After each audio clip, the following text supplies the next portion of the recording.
Bonjour, c'est Kelly, je suis ravie de vous retrouver pour une toute nouvelle vidéo DIY qui ne sera pas cosmétique mais dédiée au packaging. Je me suis dit que ça pouvait être intéressant de vous faire voir comment confectionner un packaging et donner un look à votre produit cosmétique fait maison qui ressemble à s'y méprendre à ceux des produits conventionnels et parfois même de luxe. Comme vous allez le voir, c'est plutôt simple sur le principe, ça nécessite juste un tout petit peu de temps pour travailler sur la mise en forme. La première étape concerne la petite box qui va renfermer votre produit. Je vais vous montrer ce que j'ai préparé pour un sérum. J'utilise une feuille cartonnée relativement souple et je vais, pour cacher la face qui est imprimée, tout simplement en coller une page de papier blanc. Ensuite, il faut prendre les cotes de votre produit cosmétique, en l'occurrence ici mon sérum, pour le reporter sur le papier et être sûr que le packaging et donc les dimensions parfaitement adaptées. Je vais donc prendre la hauteur de mon produit et aussi son diamètre. Et ensuite, je commence à reporter les mesures. Comme vous allez le voir, c'est assez explicite. Et bien entendu, je vous laisserai en téléchargement sur le site kellybeauty.com le petit modèle que j'ai utilisé, que vous pourrez redimensionner en fonction de vos besoins.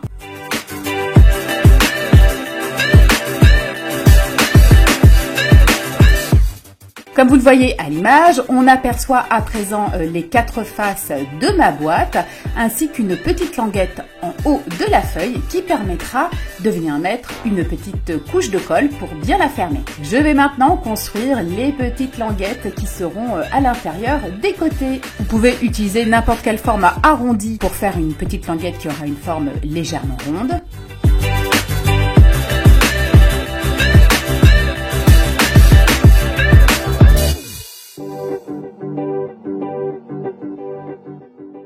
Je pense que c'est assez clair et explicite avec les images. Petit à petit, vous voyez la forme de votre packaging se dessiner et comme on s'aperçoit, c'est vraiment nickel chrome par rapport au sérum. Ensuite, il ne reste plus qu'à découper la forme. J'ajoute donc quelques annotations sur les schémas de base pour les moins manuels d'entre vous afin que vous puissiez exactement comprendre où reporter les mesures de votre packaging.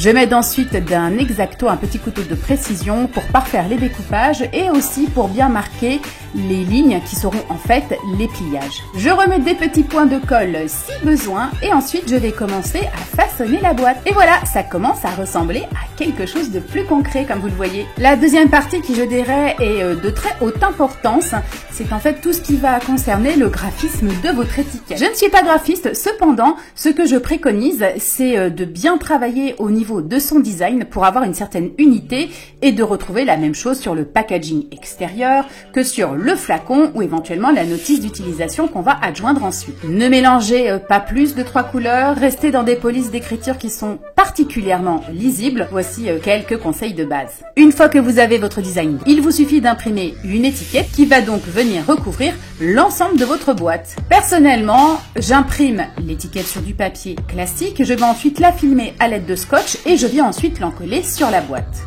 Ça donne un fini légèrement glossy et aussi beaucoup plus professionnel. Ça permet également d'augmenter la résistance du packaging dans le temps. Une fois que votre étiquette est posée, vous pouvez à présent mettre une petite couche de colle sur la partie de la languette pour définitivement fermer votre boîte. Et on passe après aux finitions. Alors là, c'est complètement libre. Pour ma part, j'ai décidé d'ajouter quelques petites touches de masking tape qui sont dorées pour rester dans le côté un peu luxe. J'ai choisi de vous prendre le cas d'un sérum qui a une petite contenance. Étant donné que sur les étiquettes de ce type de produit, on ne peut pas faire figurer toutes les informations nécessaires, je voulais vous faire voir qu'il est important quand vous offrez un cosmétique d'adjoindre une petite notice d'utilisation qui va reprendre les mentions entre guillemets légales comme pour les cosmétiques du marché afin qu'il y ait vraiment tout qui y figure. Évidemment, pour cette notice, vous allez indiquer le poids du produit, sa composition complète, le temps pendant lequel il va se conserver, comme vous le voyez à l'écran. De la même façon, on essaye de rester toujours dans le même design. Pour ma part, c'est ce que j'ai choisi. Ensuite, je vais faire un petit pliage en accordéon pour glisser cette notice complète qui est détaillée avec la composition à l'intérieur de mon packaging en diagonale. Et après, de la même façon, sur le flacon, je vais réutiliser le même style d'étiquette, sauf que cette fois-ci, il s'agit d'une étiquette transparente pour vraiment toujours garder ce côté un peu plus pro et assez chic sur le produit.